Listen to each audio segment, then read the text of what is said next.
met, but I never interviewed you in that episode. It was Max. Yeah, we popped in a little bit. You were there. I was a little bit, but it was. I feel like that was Max's conversation, and although it's very good, people should subscribe to the Patreon and listen to the whole thing. Maybe I should unlock it.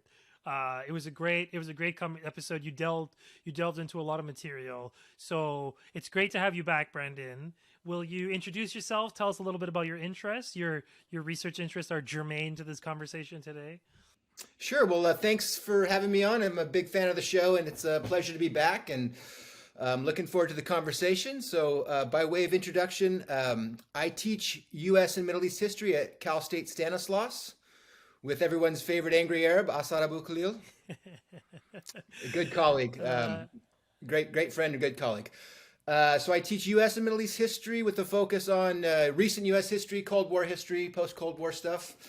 And as you know, or any maybe some of your listeners know, my first book was on the 1963 coup, or actually more about the Iraqi effort to nationalize the oil companies in the 50s through the 70s.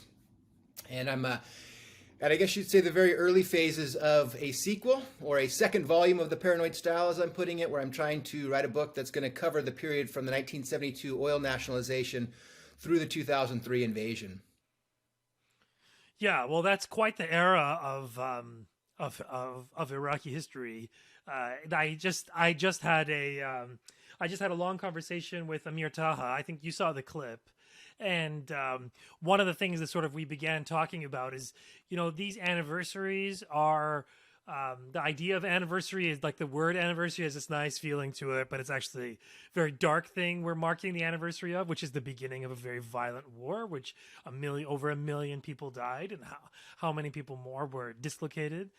And there's another problem also of where do we bookend history, because this thing that we call the Iraq War, which is what 20 years ago supposedly started today, it's such a juvenile way of thinking about it, because it's like geopolitics is some stupid Olympics where there's like a judge and then they like do this thing and this is the official start of, whereas like in reality the US had been waging a war on Iraqi sovereignty for decades.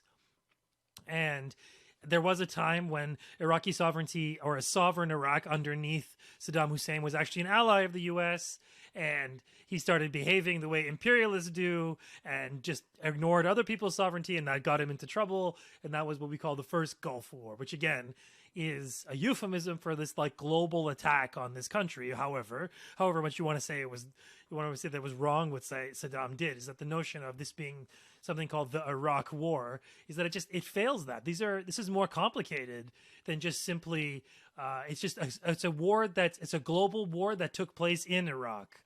And that's also, I feel like, the second anniversary we're supposedly starting today. And even between that, it's not like war stopped, is that it took the form of economic and so-called no-fly zone. So in the end, I was trying to think about like, I kind of did an episode with the episode that I just recorded a couple days ago. Was it yesterday? I have no sense of time. This is from obviously an Iraqi perspective, and part of the goal of sort of asking you to come on the show was we can sort of like delve into the American side of things, supposedly we can call it that, like that who were the imperial planners who staged this thing, what were the motivations. So maybe like, because this is also a moment where, for arbitrary reasons, because it's not like it changes, like we should have done this last year, we should have done this a month ago, we should have done this 2 years from now, but it's not like it changed anything. However, it's because of our media cycle and our notion of like celebrating birthdays and the need for content, that we do this on days like this. So maybe now, you wrote this review of these two different books that do this, that try to retrospection on the decision to go into Iraq, and they're very stark. So maybe you can kind of go into that and what are these two authors about, and then we could I was thinking afterwards we can zoom out and think in the more broader strokes about asking like who controls U.S. foreign policy, what is U.S. foreign policy, especially when the relationship to what's called the state and the executive branch and various like oligarchic sort of cartel run factions of the U.S. economy, like oil, like finance, that like and like the military industrial complex, that all have their own kind of like oligarchy to them. So like I was thinking we'll kind of end there, but in the meantime, let's start local with these two books, and you can kind of describe what they say and how you assess them. Yeah, well, great setup. And maybe I'll just start by sharing your sort of disquiet or uncomfortable awkwardness with the idea of calling it an anniversary, because an anniversary, talks about like a golden anniversary or a marriage or a birthday or something. So a disanniversary, I'm not sure what the proper term is. It's also interesting that yesterday I shared something that yesterday was actually the anniversary, if we're going to use that term again, of the My Lai massacre. And there was something interesting about the United States basically commemorating or marking the anniversary of My Lai by launching a new war in Iraq. So that seemed fitting. It was also yesterday was the anniversary of the killing of Rachel Corrie in Israel. So there's something interesting about the way these dates, the stars align, I guess. And then also the idea of periodizing and how we think of this. I've played around in classes with talking about Gulf War I, Gulf War II, Gulf War III, and trying to draw some links between the Iran-Iraq War in the 80s to what's sometimes called the Gulf War of 1991, and then the Iraq War, that these are all kind of causally related to one another. Other times I've played around with, Toby Jones has an article about the Long War, I think he calls it, that from 1979 on, from the Carter Doctrine and this, increasing military presence in the region should all be understood as one, or even Andrew Bacevich puts it, the greater war for the Middle East. It's all kind of part of as I think what you were suggesting in the setup there, all part of a kind of integrated full spectrum dominance, I guess, or whatever they're calling it.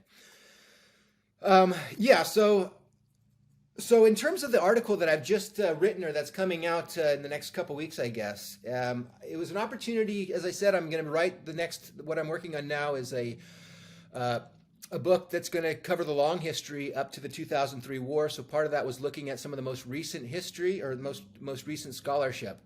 And Melvin Leffler is a very prominent scholar, kind of very in the field of American diplomatic history, one of the most eminent scholars in the field, highly respected. And it's somewhat disheartening that someone of such high reputation would basically write a book that whitewashes the history. I mean, it really, I guess I should back up and say what the book is. So the two books that I reviewed, one was by a new scholar, a young scholar named Joseph Stieb, who is, his book is The Regime Change Consensus. And it's a look at the longer history of the 1990s and the period between the Gulf War of 1991 through 2003, and he's looking at the consolidation of an ideological hegemony of neoconservatism, and that when the Bush people came in, they weren't necessarily, inserting a radical departure, but that they were very much continuing upon a slow build towards a regime change position over a long period of time. Whereas the Melvin Leffler book is, I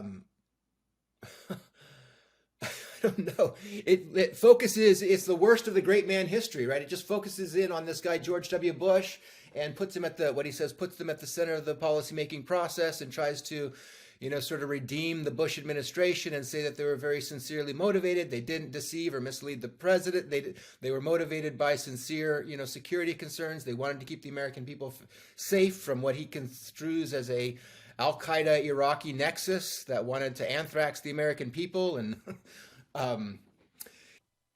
the road to hell is paved with good intentions theory. Yeah, it's that old paved with good intentions theory, or mistakes were made. He presents it as a tragedy at the end, or a sort of a natural disaster, that there was no human decision, there was no moral responsibility or capability, no agency, right? Yeah, exactly. To use our term of art these days, no agency. That this was just a sort of force of nature, and the Americans and the Bush administration found themselves sort of wrapped up in this maelstrom of circumstances out of their control, but. There's a weird sleight of hand, though, that happens there, where he says there's no, mistakes were made, but in the passive voice, no real clear analysis of who made the mistakes or what the mistakes were. And then he sort of turns at the very end and say, maybe Bush made a few mistakes here and there, whatever those were, aren't really specified. But he says it's unfair to criticize Bush because Bush was just the sincere and the legitimate representative of the American people, and the American people saw Saddam Hussein as a threat, and so George Bush was just, discharging his democratic duty of exercising, the national will, totally disregarding the role of the media, the role that the president has, or the role that an administration has in being able to shape public opinion and leak to the news media.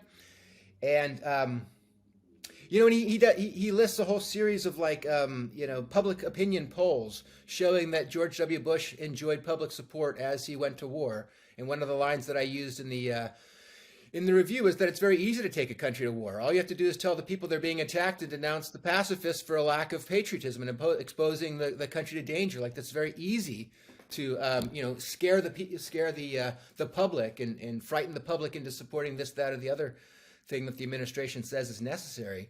He doesn't mention in his list of statistics about what public opinion was that as late as 2003 or late 2003, 7 in 10 Americans believed that Saddam Hussein was responsible for the 9/11 attacks.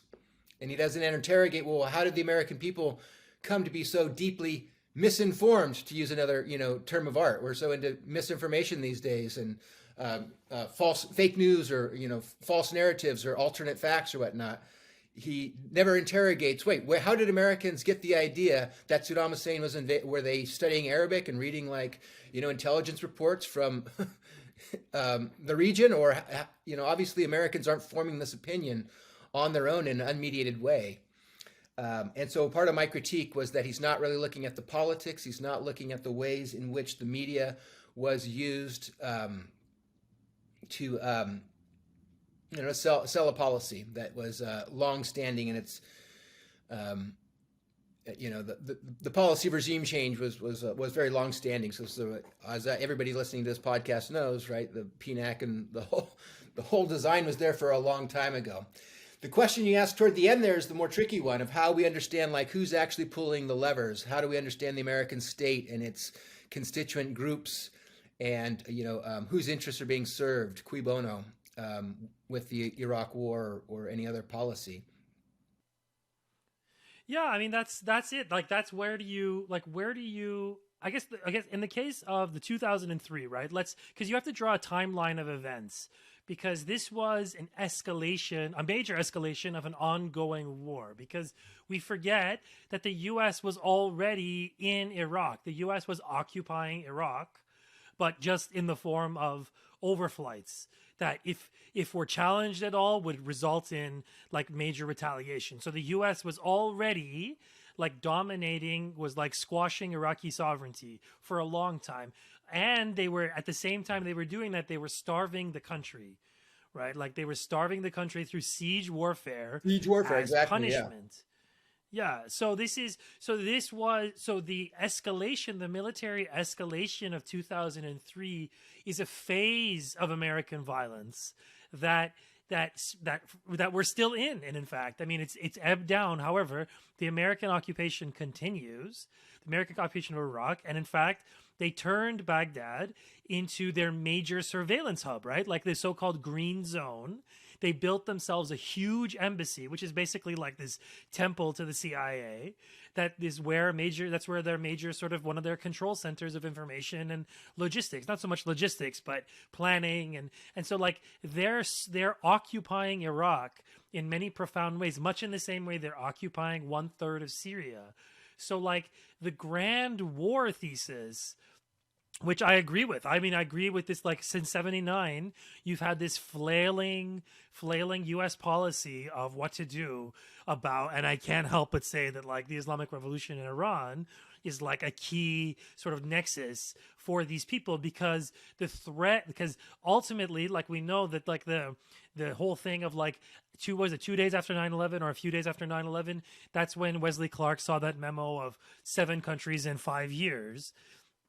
And Iran was the sort of crown jewel of them, and Iraq was one, and Sudan, Afghanistan, right? I can't remember the other ones, but Yemen, I think, and yeah, the last one being Iran. And so this Syria, yeah, Syria, right, of course.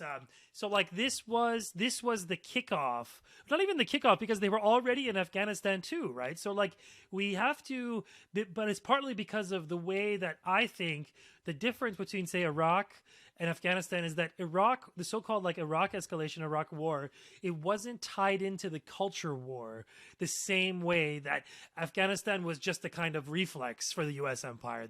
They went in. There was no debate. There was a tiny bit of resistance, but there was nothing.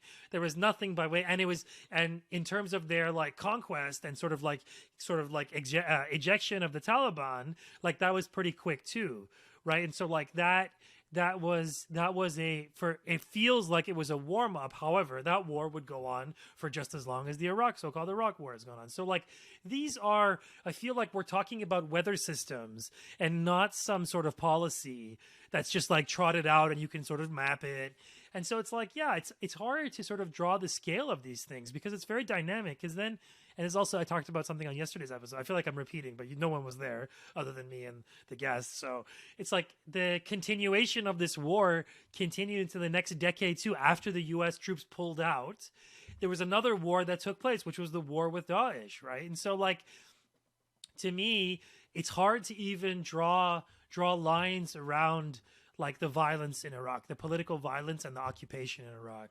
Because then there's the other question of like, what do you call the American alliance with Kurdish factions, right? Like, is that like, what is that? Like, how do you describe that? To an Iraqi, I would say, I guess, depending on which Iraqi you ask, like that's an occupation that's like, that's undermining Iraqi sovereignty, right? Because that's the same government that was protected by the no-fly zone. So like, what do you even, and it's so crazy that they can like, I don't know. I'm not even asking a question. I'm just rambling at this point. But like, I feel like I have so many, like, this was such like a object study for me in the like powerlessness of people, like and you mentioned this in your review, like the idea that the Americans determine the course of their foreign policy and by standing up in protest on a Saturday afternoon and like flailing a bunch of things around, that this will somehow change like the imperial strategies of the US is such like a laughable, juvenile idea about the world. Like that this will somehow sway them because they had the political will, right? And they had the military will. Like it's not like a strike on Iran. Like there's no military support today for a strike on Iran. But there was one for a strike on Iraq. They were happy to do it. It was a good way because it was an easy enemy. Or maybe I'm wrong. Yeah, well, I think you make a lot of really good points in there, and I like the idea of maybe the war. I like the idea of war without end, endless war, because it means that there's no end point, but it also means there's no, objective or there's no sense to this thing. So rather than like talking about the beginning, the middle, or the end of the war, it's just sort of a morphing presence. Right. I mean, I think if you were to like do the math, you'd find out that the United States is spending way more on a military presence in the region now than it was in 2003 or 2008 or 2010. Yeah, isn't that I mean, nuts? The amount of spending or the amount of troops, whether you put them in Kuwait or Saudi Arabia or Iraq or Kurdistan, it's just sort of a shell game of moving these things around. But the overall level, even in the supposed, pivot to Russia and China, you're still, if you add up how much the United States is spending or the presence that the United States is having, propping up. Sorry. Well, that's okay. That's okay. We like dogs on this show. We support them. Let them in the show. I'm not sure. Let them come on the show. I'm not sure what they're excited about. I must have. I'm sorry. They want to come in? Do they? It's fine. Yeah, they can just come in. Open the door. Let them be free. Oh. Hello, dogs. Go. Hello, doggies. Babysitting. But the other point, I think, there was a frustrated ambition here. I think the idea that the neocons and their fevered dream was that, Iraq would be easy and that would be the base to take over Iran. Like that's the whole idea. That's the central kind of objective. So I think the objective always, they had those 7 countries they wanted to knock out or whatever.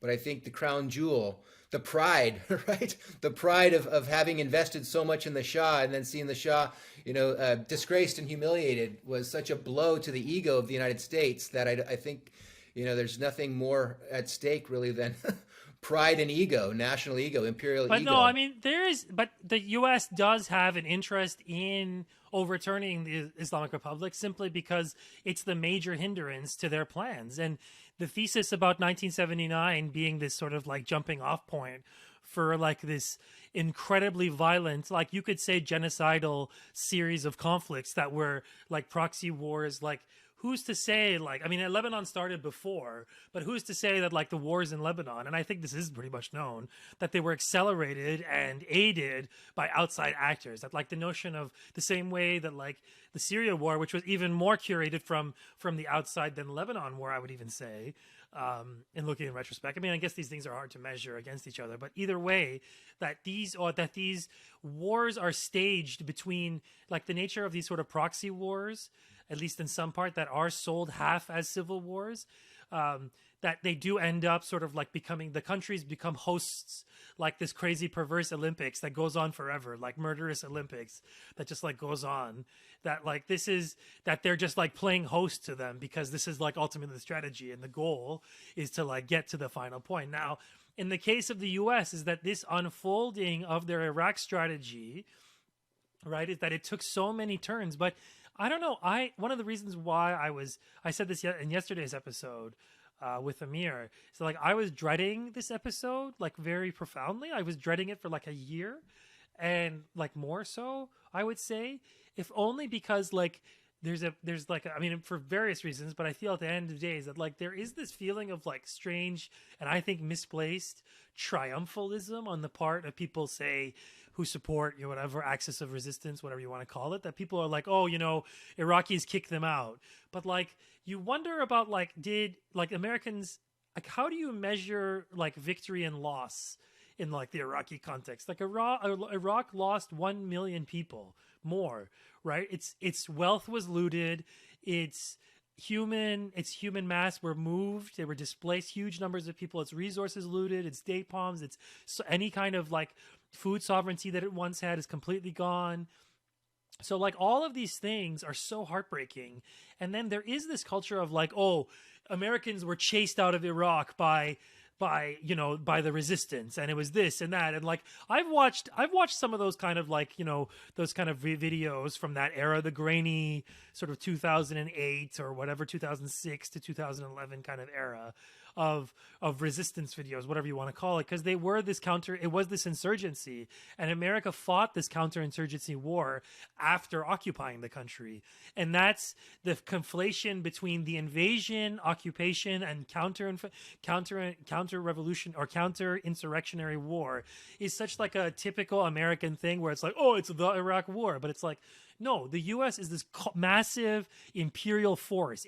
It took out a country that was a fraction of its size very quickly, and it brutalized it, which is something interesting that Russians could do to Ukraine, but it hasn't. If Russia was the U.S. that people conflate them to, like Ukraine wouldn't exist right now. Like Zelensky would be dead, and they would have bombed all of the infrastructure. It would have been done.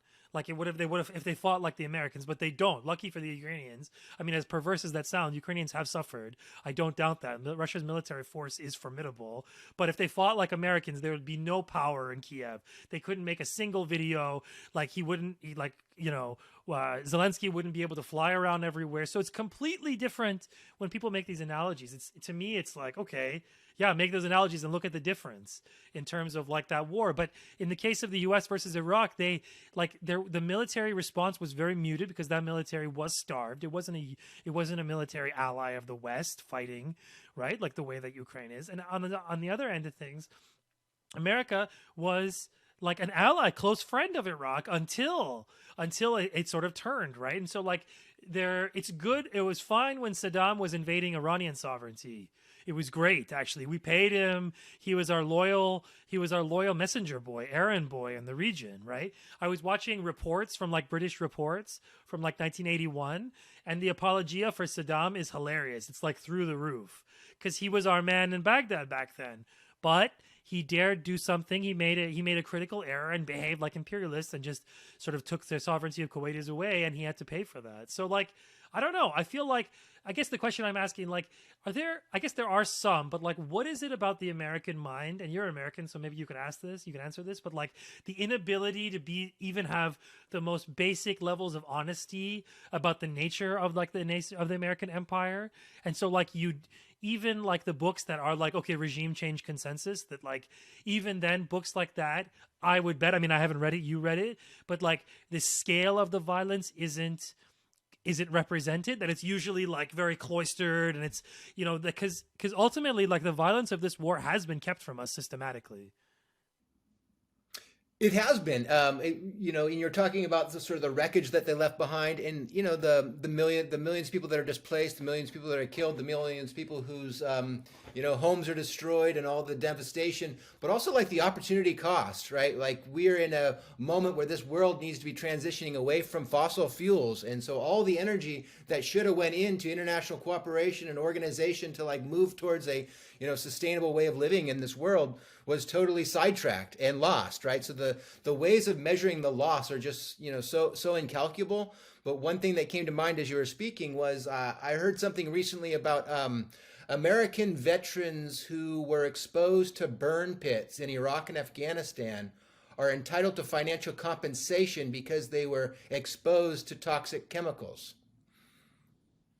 So wait, if the soldiers that were there for some, year or something are entitled to compensation because they're exposed to danger, what about the people who have to fucking live there? Like, I mean, yeah. So there's an inability, I think, as a sort of a generalized trait, and to empathize, to see things from other perspectives, right? Like when I was starting out in graduate school, the idea was I did not want to become an American historian because I didn't want to normalize what we might call like methodological nationalism, or I didn't want to normalize American exceptionalism. I wanted to understand the encounter between the United States and Iraq from a more cosmopolitan standpoint. So I think there's an insularity, and I want to be really careful about overgeneralizing, because I think that overgeneralizing about public opinion and public, like you mentioned more, there's this myth that the United States is a democracy and that popular will is what shaped public policy. But I think it's more of a mystery. It's a black box. What do the American people think? I remember being in those protests in 2003, probably the last time I've been in a protest, just because it seems so stupid. Like nobody's, yeah, you can go out in the street and you can. It was the biggest protest in history around the world. From internationally, there was this a huge outpouring, but it didn't matter. George Bush said it was a focus group. He's like, okay, yeah, you can get millions of people to turn out in the streets of San Francisco or New York or London or Paris or whatever, but that doesn't have any effect on the decisions that we're going to make. But I remember feeling like we were in the majority, right? Like, or that those of us who said this is stupid. Look at Mearsheimer or Walt or Brent Scowcroft or any of these like realists who are saying this is a stupid idea. It's going to result in all kinds of catastrophes.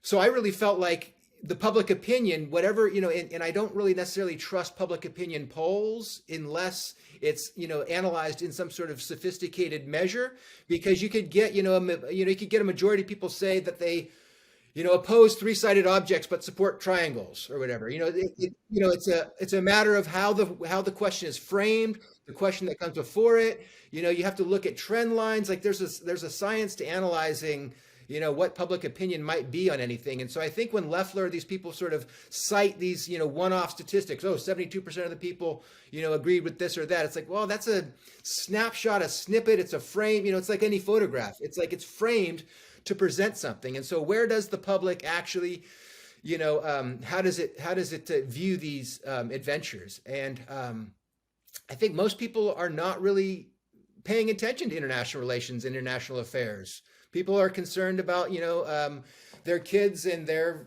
their homes and their pets and their lives, and they're not necessarily. And one of the conceits of being a global superpower with all these nuclear weapons is that you can, or the United States, many Americans do feel like they can sort of be disengaged or uninformed. It doesn't really matter.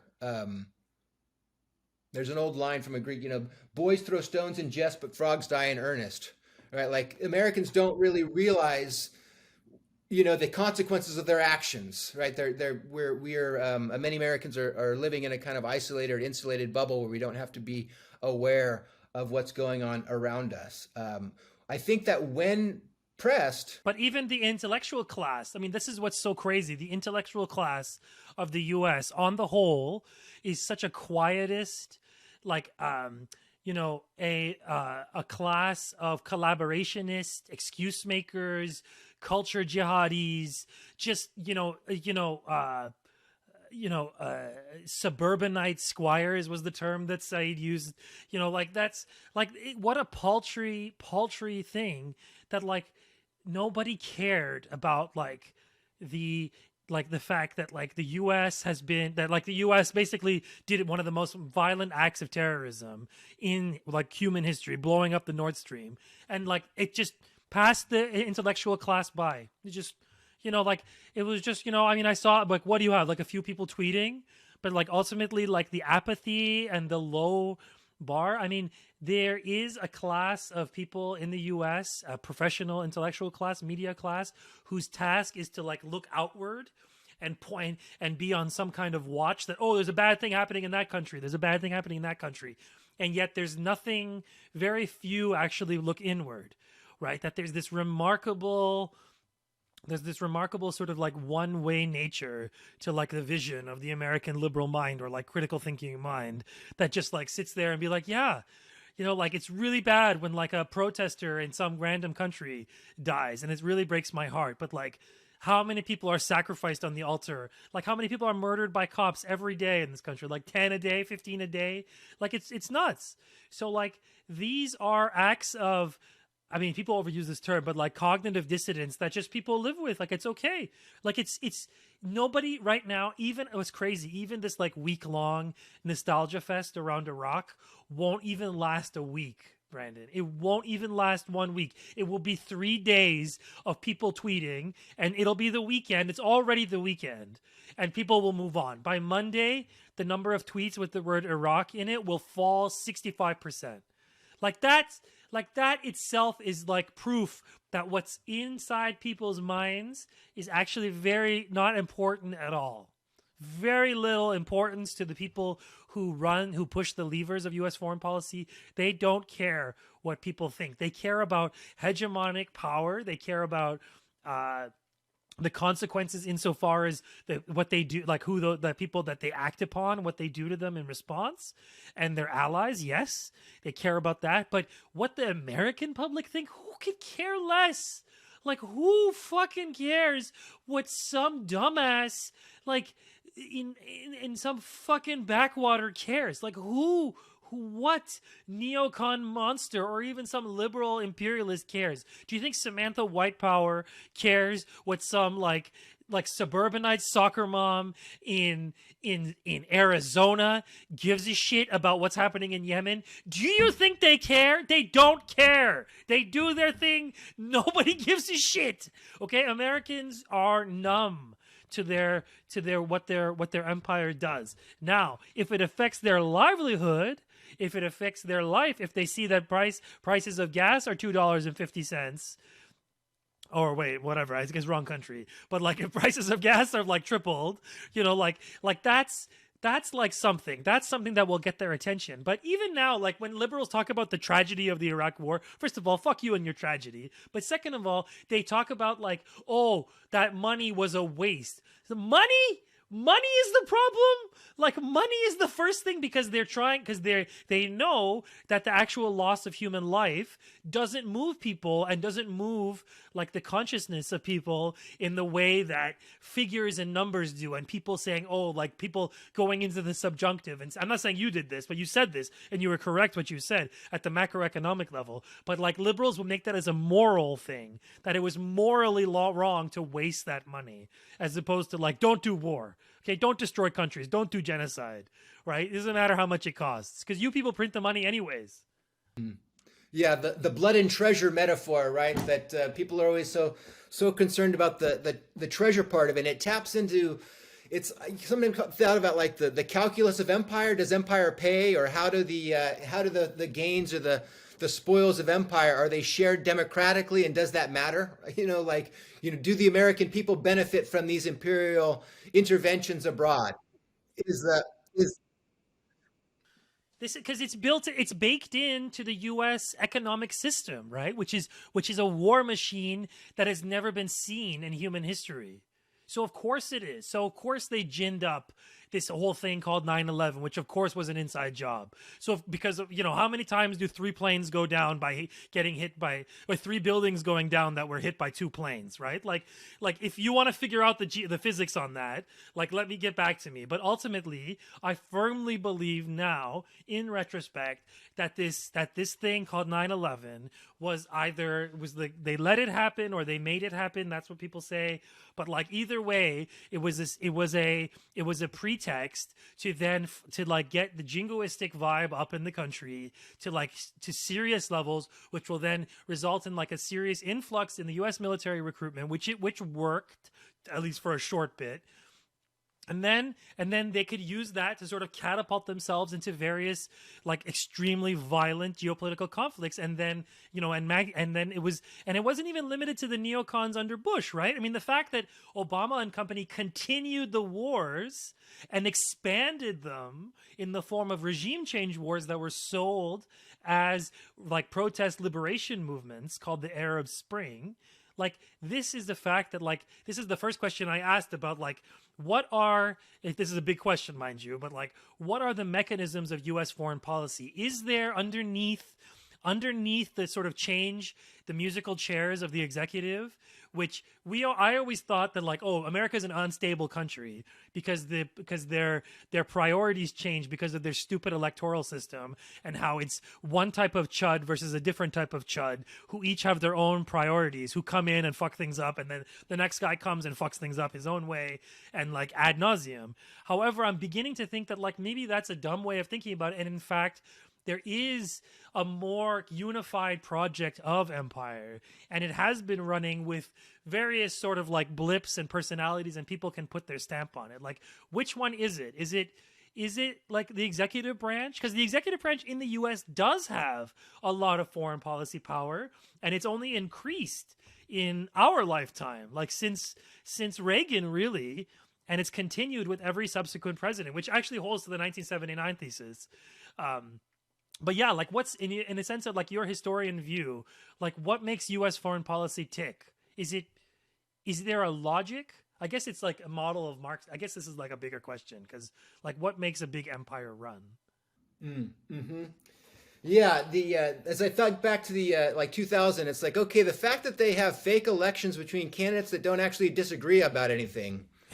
yeah, yeah, yeah. Like if Al Gore would have got elected, that regime change book, one of the ones I reviewed, makes a pretty solid argument. I mean, who was his vice president? Joe Lieberman, right? I mean, like the biggest neocon hawk you can imagine, right? So the idea of continuity, I think we exaggerate the difference, is part of like a mythology of American democracy or pluralism, or the idea that there's a free market of ideas and you get on the internet or you get in the public square and you articulate your point of view, and then that influences public opinion, and then public opinion influences public policy. Like it's broke. The causal mechanisms or relationships between the quote unquote public sphere, public opinion, and public policy, those are very different things that have no causal or logical relationship whatsoever, right?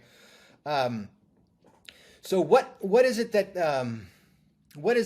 that drives the empire, right? I think that's the heart of the question. But I want to stall on that for a minute while I come back to a couple of things you said before about the fecklessness of, what did you call them, the suburban squires, the university elites. And it's like, well, part of the issue is that the universities are under siege, right? I mean, the universities are under siege. The field that I was trained in doesn't really exist anymore. I have a PhD essentially in the US and the world. That doesn't exist. There are no jobs. You don't get hired in that position. You can't, like, that field is dying. And so when you have a dying field, field,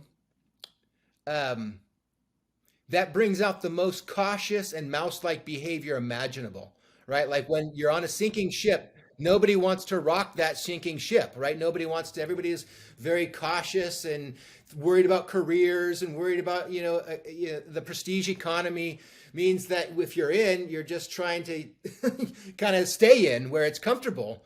And so the idea that you can expect an intellectual class to articulate a dissent, I think, is it's not going to come from the universities, right? There's just too many structural factors that mitigate against critical consciousness emerging. And if it's not going to come from the universities, then where is it going to come from is a good question. And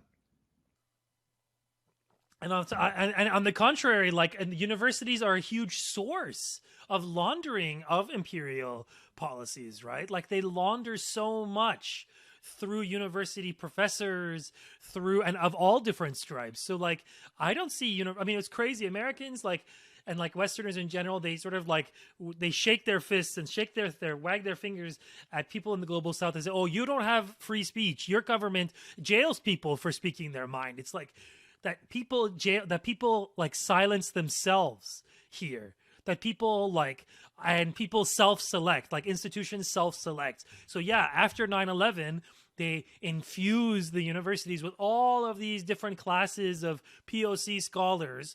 And it just so happened that 3/4 of them are bloodthirsty imperialists who go for any sort of regime change or regime change project that's narrated to them. And it's sold along oh, the people of X want freedom, I'm just whatever.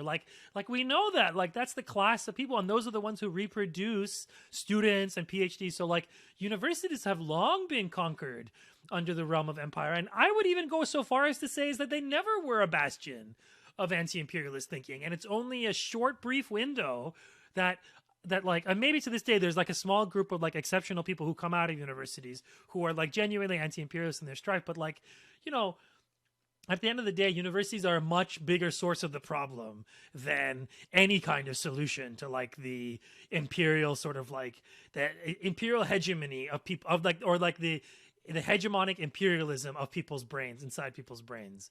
Because that's where the American exceptionalism begins, in people's bloods. That's where they start to really make cases for it. That's where this is the source of this title, this podcast, that's where the East gets turned into a career, where they manufacture so many people who wring their hands all day long about other countries, capital O, and that's that's their profession. And they're professional Iran watchers, professional whatever watchers. They come out of the university classes. So I'm very skeptical. I know you teach university, and I know half my show is fucking university academics. So who the hell am I to bite the hand that feeds me? But at the same time, I feel that the kinds of academics who do my show are the marginalized kind who don't have a home in their departments and who are called tankies, who by, their reactionary students or whatever, who do get surveilled by fucking Canary Mission.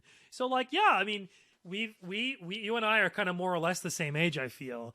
And we've been forged in this incredibly reactionary time where the imperial politics of the US have only grown more hawkish since that insanely violent, illegal war crime against humanity, genocidal invasion of Afghanistan followed by Iraq. So it's nuts. We truly live in hell.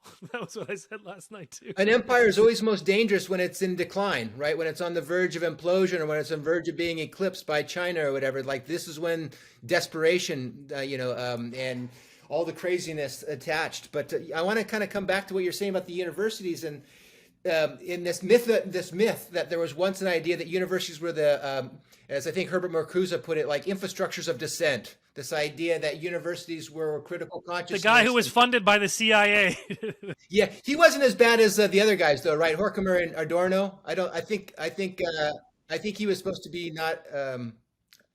Yeah. No, but you're making a right point. Yeah, you're correct. Sorry. Okay, so what I wanted to say is that I'm at it's not exactly a land grant college, but the UC is, and a lot of the universities that we have, they're part of the land grant system in the United States. And the land grant system, when it was set up with the Morrill Land Grant Act in 1862, says you have to set up these universities right? But I forget the exact language. It says they're to promote the agricultural and mechanical arts, right? It was about trying to build, dams and canals and irrigation and botany and zoology and veterinary medicine and all the things to make all the bounty of the West that they took from the Indians to make the West pay. Like that's why the universities were created. But there's a line in there that says you cannot neglect the classical liberal arts and humanities.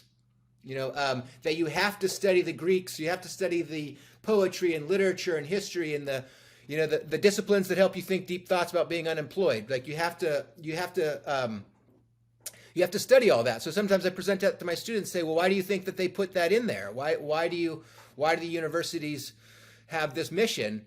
And what we'll eventually come around to is the idea that, democracy depends on an informed electorate, right? That if the people are going to be sovereign and the people are going to make decisions, they need to be able to form their own opinions and come to a true public citizen and cast an informed ballot. And then I'm like, yeah, but there's only like 2 or 3% of the country that's going to university in 1860.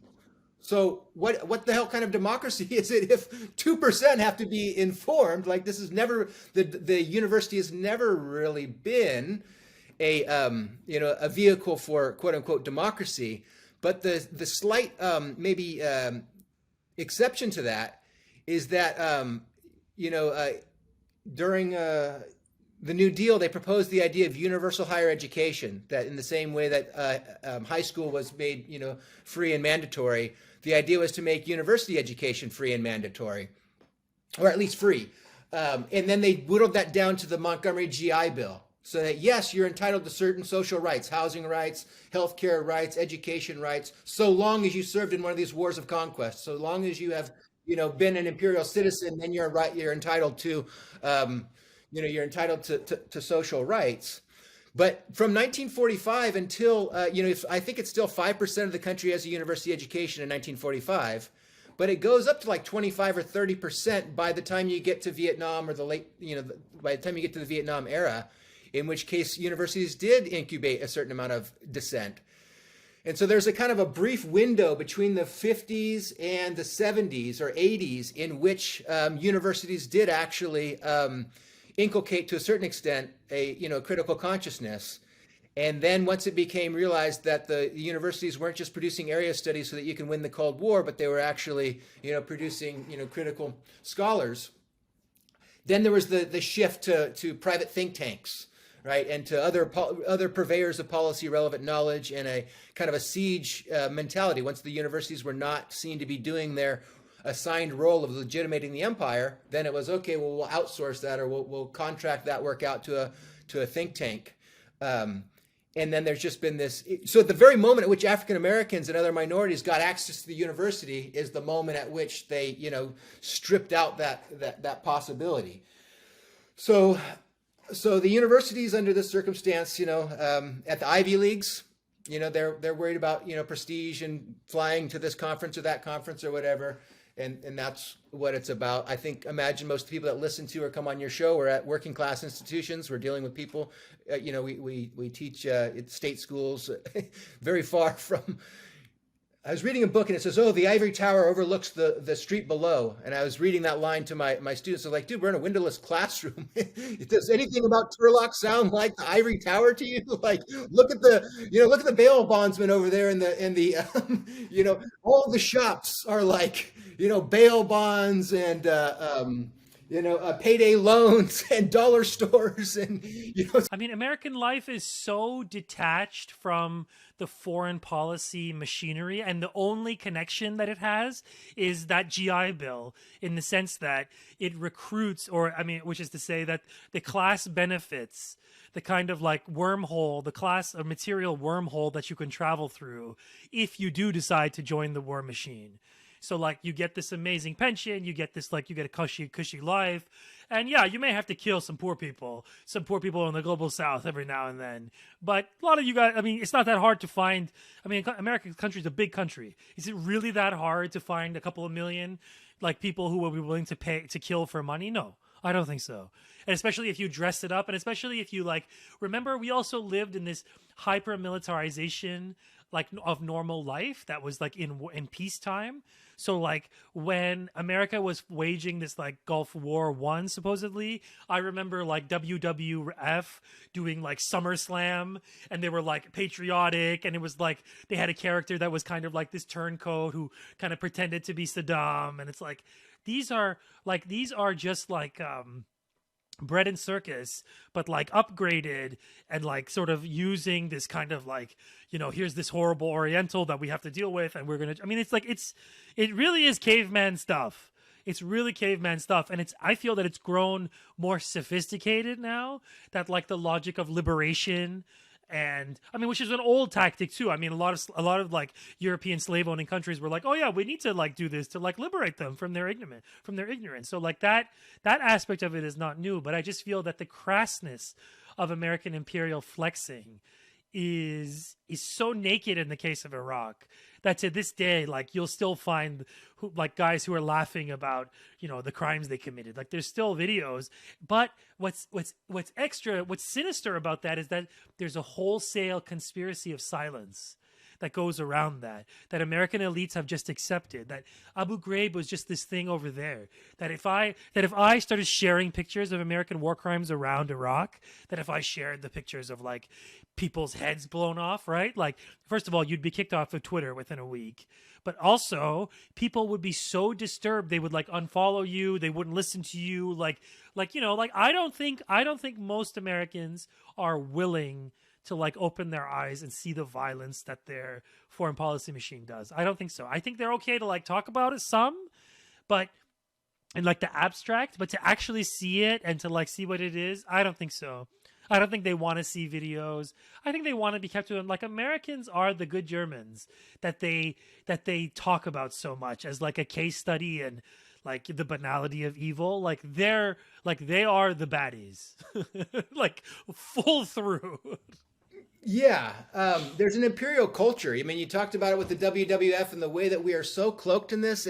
When you mentioned that WWF, Iron Shake and all that weird stuff from the '80s, it reminded me just yesterday. I was sharing in a class a little clip from a documentary. It's that Stephen Kinzer won the coup about the 1953 coup in Iran, and it starts the beginning with Obama's speech in Cairo in 2009. And he says something to the effect that how Iranians have built their national identity around opposition to the United States, and that they've clung to this sense of like it's how they define who they are. And it's like, have you ever heard of psychological projection? Like, what do you think American national identity is on? It was like right after those people were like abducted in Metamora, Mexico, right? Metamora, Mexico. Like, it's like, well, what does Metamora mean? Like, what does that name mean? Like, Moorslayer, St. James the Moorslayer, like the whole like civilizational identity is built around an Islamophobic Yeah, like a raging Orientalism that's like it's like a kind of multi-generational past Europe kind of fused with kind of oil politics. I mean, yeah, like what we actually haven't talked about, we should talk about this, like oil. Let's talk about oil, because oil keeps this country going. It keeps the U.S. going, keeps Canada going, and the petrodollar specifically. So in the case of Iraq, what has the historical sort of community come to terms with? Because there are people who are honest about it. I mean, you quote Alan Greenspan, about how naked it was, but like the fact that like, that like Dick Cheney was like this oil executive, and he just ended up being a guy who like led several wars on oil rich nations. Is that hard for people to grasp? I mean, people at the time said no war, no blood for oil, which was like a good liberal phrase, but do people like really understand the depths to which American relies upon this kind of extractivism from around the world, not just in its own country? I mean, America right now is like the biggest oil exporting country, I think, in the world. Yeah. As I put it in my book, we're the Saudi Arabia of world oil. It was an aspiration for a long time, and now the United States has become the Saudi Arabia of world oil. I have a line somewhere where I said, the solvency or the legitimacy of the American state is based on being able to provide enough jet skis to enough people to keep itself in charge, right? Like, as long as you can get enough people with their F-150s and living this super high, consumptive lifestyle, that's how you can kind of satiate the masses. Or as Marx put it, right? Oil is the oil is the opiate of the masses, right? That as long as you can keep feeding Yeah. people with cheap plastic and that's what it's that's what maintains the solvency of the whole thing. Um, so yeah, the oil piece is a big part of it. Before I forget, I just want to come back and touch something you said about. I'm going to probably apologize. I'm going to massacre the name here. But Masha Amini, isn't this who started the Kurdish woman who started Yeah. the revolts? So Massa Amini. Yeah. okay, so an ethnic minority woman died in police custody, and it's a major. Samantha White Power is outraged about this.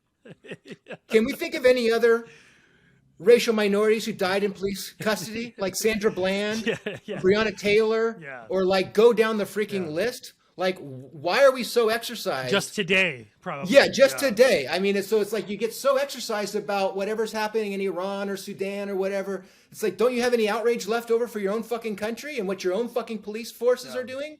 Like, so there's this, as you said, cognitive dissonance where, you get so outraged, so exercised about something you have absolutely no control over, way over there. And then what you do have some limited amount of control over, your own fucking police force, which is a fucking Gestapo. Yeah. You're totally powerless, right? Or you're just going to bow down before them and hold them up as if they're like, warriors that need to be like, venerated or something. So, so there's that part of it, right? The oil part, right? So let's get down to the brass tacks of it. Like, what motivates the war? And, in my book, I described the American state as, I think of the way I put it, was like an arena of competition in which different socially rooted, constituencies or interest groups vie for influence. And so you might have the oil lobby that wants this, and you have the defense lobby that wants that, and you have all these kind of, influential, constituencies that are sort of pushing the Interior Department to do this, or the Justice Department to do that, or the State Department to do this.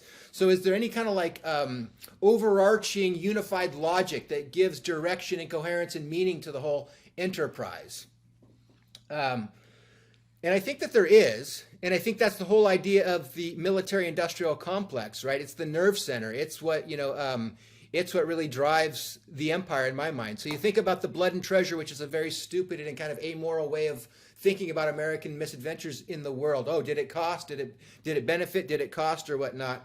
But, there's this stupid libertarian principle of Say's law, right? Every dollar spent is a dollar earned, so it's like, okay, the United States spent $7 trillion maintaining this military presence in the region. Is that a dollar spent or a dollar earned? Well, it depends on what side of the financial transaction you're on. And so as long as there's like instability and violence, as long as somebody's firing bullets, then that is demand, right? Then there's going to be more demand for more weapons. So the more insecurity there is, the more violence, the more demand there is for more secure, the perverse relationship that, if you can make people feel insecure, then you can sell them security in the form of weapons.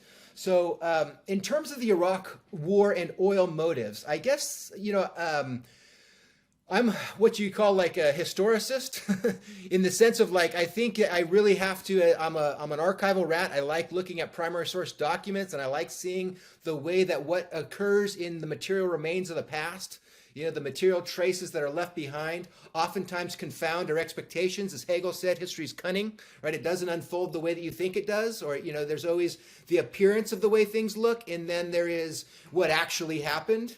And I like exploring the space between what something appears to be and what it actually is.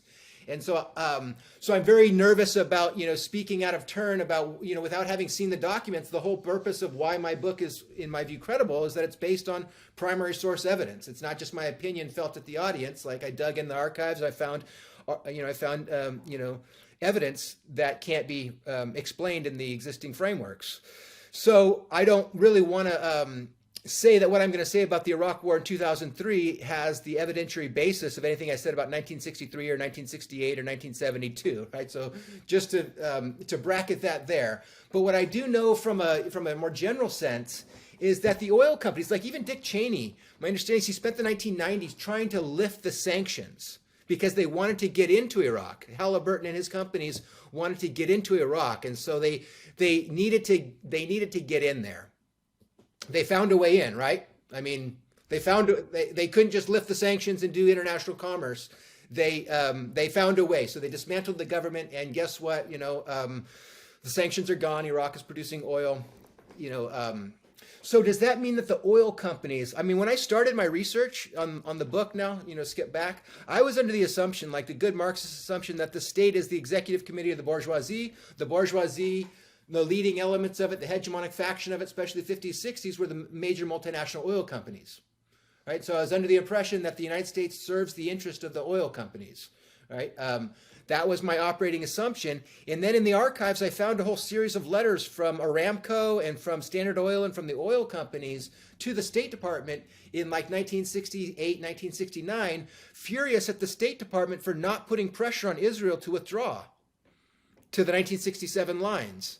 And the State Department being very upset with the pro-Israeli direction of American foreign policy. So I had to confront a kind of tension within the imperial logic of the state. How do we reconcile the United States' interest in propping up its major corporations' interest in Saudi Arabia with the Israel lobby and all the domestic political pressures to support Israel? And so how do you kind of reconcile, those two things? I think that, to skip forward into the more 2003 direction, the way I put it in that review is there's this, the Is America an Oligarchy study from Princeton about 2014. And it does a lot, social scientific analysis showing that public opinion is totally irrelevant to public policy. It doesn't matter what people think about gun control or gay rights or drugs or whatever. Like, all that matters is organized lobby, organized power of money. All that matters is lobbying groups, K Street. Like, they control the media, they control the Congress, right? And so all that matters for media, for Congress, for to a large extent public opinion, is organized special interest groups. Most importantly, in my view, would be the Israel lobby and the defense and the military-industrial complex. But then you have to think about whether the military-industrial complex, is that a structure of the deep state, or is that a lobbying organization? Yeah. And what's the relationship between the deep state and the lobbying groups, the actual formal, like K Street people that buy the media and buy the Congress and influence primaries and all of that? How do you understand the relationship between lobbying groups and the deep state, right? And Joseph Massad, a bunch of years ago, he wrote something about overstating the lobby, overstating the Israel lobby, that, thinking that the United States was manipulated by some K Street lobbying group into, invading Iraq, overlooks the deep state, structural interest in regime change and I guess primacy is what they're calling it now. That the imperial logic is what drives, and that the United States supports Israel because Israel is seen to support its hegemonic aspirations, not that Israel has hijacked American foreign policy and directed it to its own ends, right? So you kind of have that, that saw. And the way I tried to reconcile it in that review was by saying that really, in my understanding, the Congress and the media, and to the extent that Congress and media can shape public opinion, that's all shaped, that's captured in the libertarian language of the organized special interest groups, right? But the broader objectives of foreign policy, that those are determined by the deep state, right? By the permanent structures of government that are below, the level of elected government or administration changes. And so that's why you have so much continuity across parties, across administrations, that there are these deep structural interests that no matter who comes in, and whatever interest they might have, they ultimately get a briefing and say, okay, well, congratulations, you're now in the position of a formerly democratic office or an appointed office. Here's how the world works. Here's your marching orders. And so in that sense, the elected government is more like, the clerk that's making your sandwich at Subway or something. It's not, they're not actually owning, they're the shopkeeper, if you will. They're the ones that sell the policy to the public. But the ultimate drivers, as I understand it, are, I think when you dig down, I think it's the military-industrial complex, right? It wants anything that's going to shovel more money towards Boeing and Lockheed and Raytheon and all of these companies and all their spinoffs, that that is what calls the shots, and that the military industrial complex has basically controlled the American state, and everything else is just theater games or parlor games, and that from their standpoint, defense spending just goes up and up and up and up and up and up and up and up and up and up and never only goes in one direction, right? And so I think that what's driving this is just a generalized interest in more war, more conflict, more violence. The more war is manna from heaven, right? The more you spend on war, the better it is for those people that provide the weapons. And so I really think it's and then you think about, okay, well, these categorical separations between the military-industrial complex, the neoconservatives, and the Israel lobby. It's like they're all the same fucking person. Richard Pearl. It's the Spider-Man meme of everybody pointing to each other. It's like you are both a member of the Israel lobby. You're sitting on the board of Raytheon, and you're lobbying Congress. It's all the same thing. And so, in my view, there can be strategic arguments, and they can fight over like what will work the best. But the goal of American foreign policy is easy to discern. It's global domination. It's what's the guy, Dr. Evil from Austin Powers. No one's made an Austin Powers reference in 15 years but me. But it's like that. That's what the U.S. is. It's a comically evil, like rapacious force in the world that's like Sari described the Zionist lobby as like a shark that has to just keep moving, and that's like this is a massive shark. The US has to keep moving, and they were panicking. I feel that they were panicking. The phase of the 2000s represents, and since then represents, a panic, because even if the Russia and China of those days were weak and pliant in respectively, because China was relatively friendly to the West, and in those days Russia was not just friendly but also weak. Like, they were dealing with massive inflation. I mean, they were just starting to catch up, but they had like these grinding wars, and they were just like still in the midst of wild capitalism, the term. So like this is, and like the sell-off of the Soviet Union. So like they're just getting back on their feet as a country. And of course, like the oil revenue's going up, but like this is that I don't think at that time, the US had no peers. But they knew that peers were coming, and it was time to make bold moves. And yes, overthrowing Islamic Republic would benefit Israel the most, in a sense, because their primary enemy is now gone. But however, we're past the point of no return, where a kind of regime change war on the scale of Iraq would trigger the very events that they're supposedly trying to avoid, right? It would trigger a massive attack on the cities of the Zionist regime, and also in every sort of American, right? So like that deterrence formula has already been met. So like it's already late for the US empire to do what it wants. Iraq, and I say this over and over again, it was a soft target, and the lesson, as corny as it sounds, is the lesson is you can't be a ship, you can't be alone in the world. Like if you either have to join the West or you have to join the rest, and you can't occupy some third space of magical independence, because the imperialists will find a way to pluck you away from that. They did it to the former Yugoslavia. They did it to Iraq. They did it to Gaddafi. It's there unless you team up with people who will then also help you in the event of an attack by the imperialists, like you're boned. And look what the lesson of Saddam was. Saddam was isolated, weak. His people, his militaries were starved of resources. He was not allowed. And compare that to what happened in Syria, which faced a massive dirty war, proxy war, to the tune where the imperialists spent to the tune of $2 trillion trying to overthrow. They could have bought the country several times over. If they had just gone with real estate agents, they could have just bought the country. But they could have just done that and owned the country. However, they decided to destroy it anyways, because you make more money that way. And they sold it as like a liberation war. So like but the story of Syria versus the story of Iraq is that one country had friends and the other one didn't, right?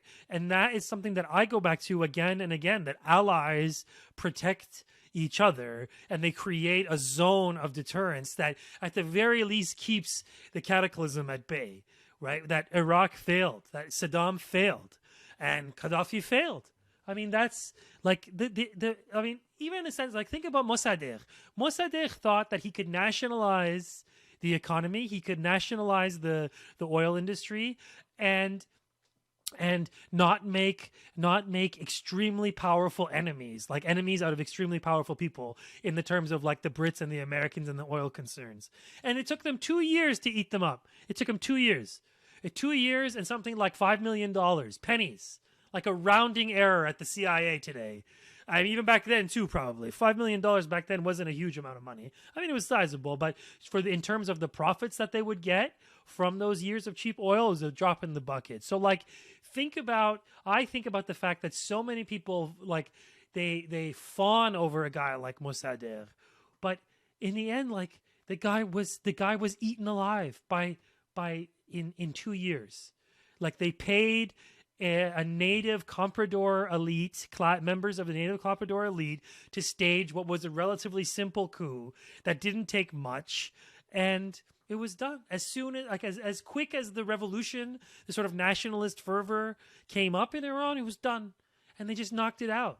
But we all know what happened like 25 years later, or 25, 26, and the rise of somebody else, and the rise of a different kind of revolution in Iran. And this time, this one couldn't be bought.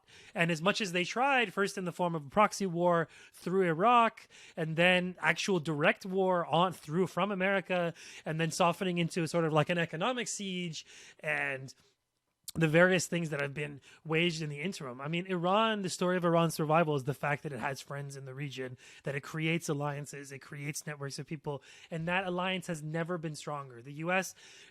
actions over the last 20 years, and specifically the last 5 years of accelerating the war with Iran, with China and Russia, wars that had been ongoing, but accelerating them to the point where they've now defected to the alternative world order and decided that, yeah, we're going to take our ball and go home, and we're not going to participate in your economy. So, like, you know, it's to think like American imperialists are their own worst enemies, you know, even however evil they are to their own enemies, and the genocide that the threat that they face, the phone call is coming from inside the house, because the capitalists will sell them the rope that we will hang them with. And that's part of what they did, that they like, in the end, I mean, even in terms of military technology, like, they flexed their military so much over Iraq that they dropped a few drones, and they gave birth to the Iranian drone program, and they copied the MQ Reaper drone. You know, like, they just copied it. So like the lusting and the need to sort of display that power ironically backfires and creates a worse situation where it emboldens and strengthens your enemies, because you're ultimately showing your cards, right? Like, by doing any kind of military assault on Iraq, it shows that they ran out of options, of regime change options. They couldn't do what they did, or maybe they chose not to. Maybe they could have. Maybe a CIA squad could have gotten to Saddam. I don't know. Maybe they could have. I think they would have if they wanted to. But I mean, I don't know. I guess there is the question of, like, they used Saddam until he wasn't useful anymore, and then they threw him away. Which, you know, I guess that was. Anyways, that was a big long rant. I don't even know.